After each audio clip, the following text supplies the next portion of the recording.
पहले तो चाचा भतीजे एरिया बांटकर वसूली करते था, जाने आगे क्या कहा। फूलपुर के इफ्को स्टेडियम में मुख्यमंत्री योगी आदित्यनाथ ने अखिलेश यादव पर जमकर निशाना साधा। खचाखच भरे स्टेडियम में उन्होंने कहा कि सूबे की जनता को पीडीए के नाम पर गुमराह करने का प्रयास किया जा रहा है। योगी ने ये बातें रोजगार मेले के शुभारंभ एवं 633 करोड़ की 407 परियोजनाओं के शिलान्यास और लोकार्पण के अवसर पर कही। अपने भाषण में उन्होंने कहा कि अगर सपा सत्ता में आई तो चाचा और भतीजा वसूली में लिप्त हो जाएंगे। अपने शासनकाल में टीपू माफिया को गले का हार बनाकर फिरते थे। योगी ने कहा कि बुलडोजर चलाने के लिए हिम्मत चाहिए।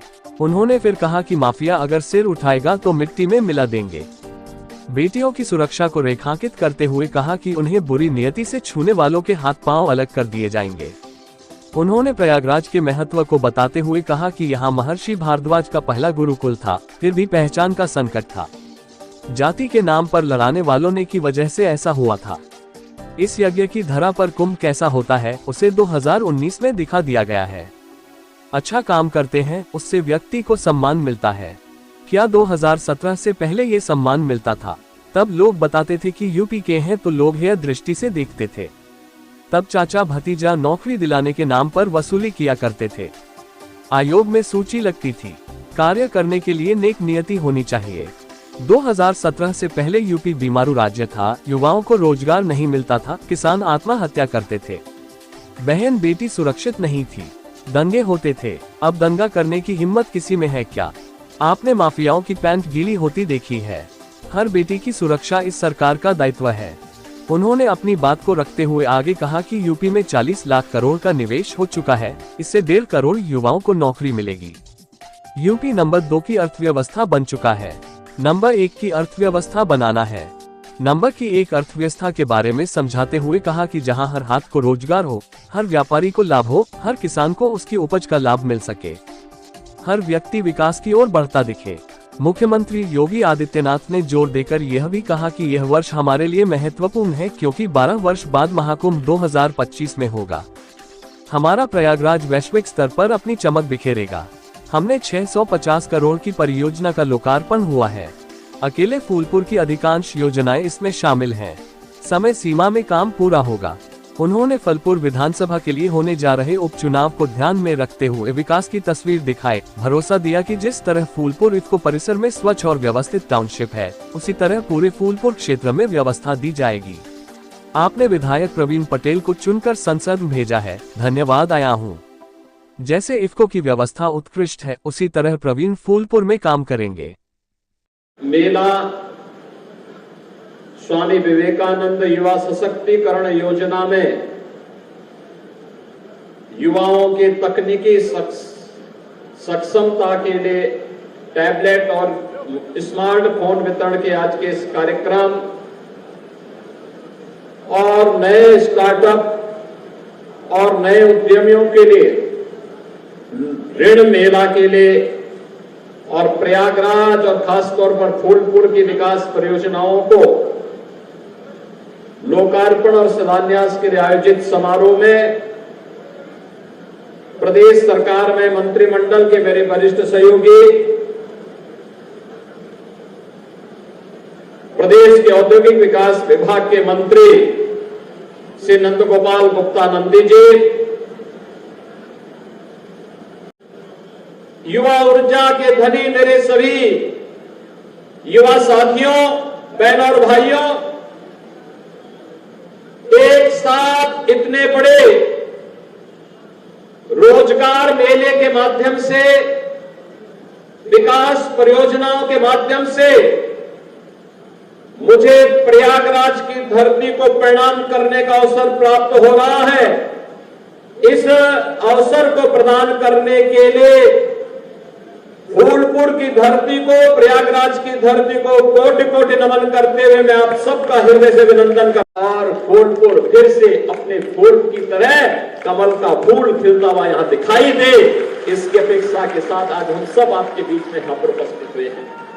बहनों और भाइयों, आज युवाओं के लिए 15,000 युवाओं को नियुक्ति पत्र वितरण के इस कार्यक्रम के साथ भी हम जुड़े हुए हैं, जिसमें 108 कंपनियां यहां पे रोजगार उपलब्ध करवा रही हैं और साथ साथ यहां पे 510 करोड़ रुपए का ऋण वितरण 7,100 से अधिक युवाओं को और उद्यमियों को उपलब्ध करवाने का कार्य हो रहा है। तो अकेले फूलपुर के 10,000 से अधिक युवाओं को और प्रयागराज के 15,000 से अधिक युवाओं को टैबलेट और स्मार्टफोन वितरण के कार्यक्रम के साथ भी जोड़ा जा रहा है। बहन और भाइयों, अपनी शुभकामनाएं भी देता हूं। बहन और भाइयों, यह वर्ष हमारे लिए महत्वपूर्ण है। यह वर्ष इसलिए महत्वपूर्ण है क्योंकि जनवरी 2025 में 12 वर्ष के बाद लगने वाला दुनिया का सबसे बड़ा आध्यात्मिक और सांस्कृतिक आयोजन महाकुंभ का, प्रयागराज महाकुंभ का आयोजन होने जा रहा है। हमारा प्रयागराज एक बार फिर से वैश्विक मंच पर अपनी सुव्यवस्था, अपनी सुरक्षा, अपनी स्वच्छता के लिए फिर से अपनी अमिट छाप छोड़ेगा और दुनिया से आने वाले सनातन धर्मावलंबियों को अवगत करने और आतिथ्य करने का एक अवसर हमारे प्रयागराज वासियों को प्राप्त होगा। इसकी तैयारी के साथ आज जुड़ी हुई परियोजनाएं प्रयागराज और फूलपुर के साथ जुड़ी हुई है। इसके लिए भी आप सबको मैं हृदय से बधाई देता हूं और अभी से तैयारी के लिए भी आह्वान करने के लिए आया हूं। बहनों और भाइयों, आज यहां पर लगभग 650 करोड़ रुपए की परियोजना का हमने लोकार्पण और शिलान्यास किया है।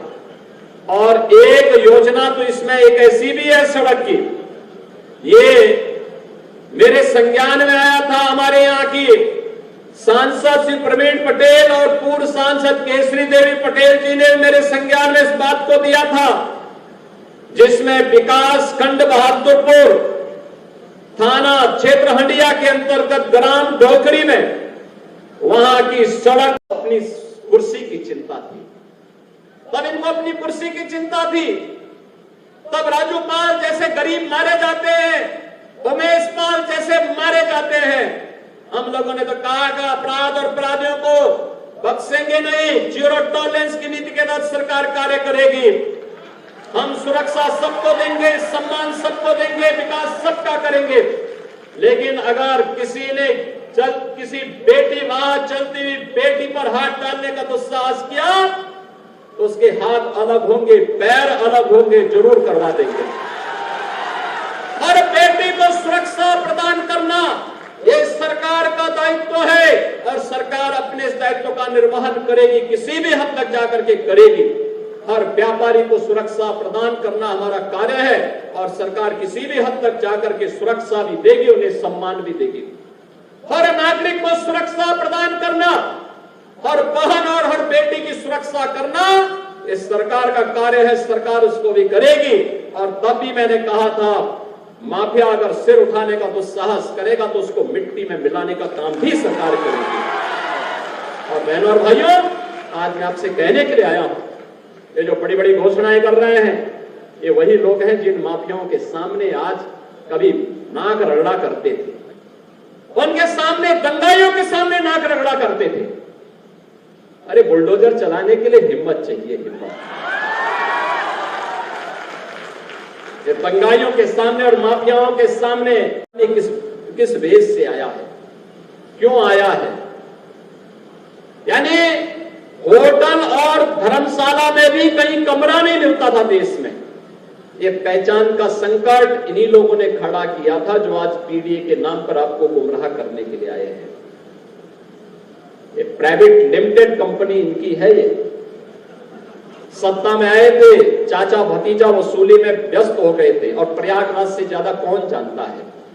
यहां उनके पोस्टर लगते थे, कौन कौन लोगों को आयोगों के अध्यक्ष बना दिए थे और आयोग के अध्यक्ष किस प्रकार के मस्त हो गए थे लूट करने में, इन नौजवानों के भविष्य के साथ खिलवाड़ करने में।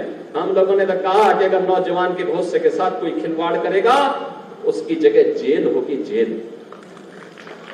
कोई भी युवा के साथ खिलवाड़ नहीं कर सकता है और जो करेगा जेल भी भेजेंगे, संपत्ति को जब्त भी करेंगे और फिर जैसे प्रयागराज में माफिया की जमीन पर कब्जा से मुक्त करवा करके गरीबों के आवास बनाए गए, ऐसे ही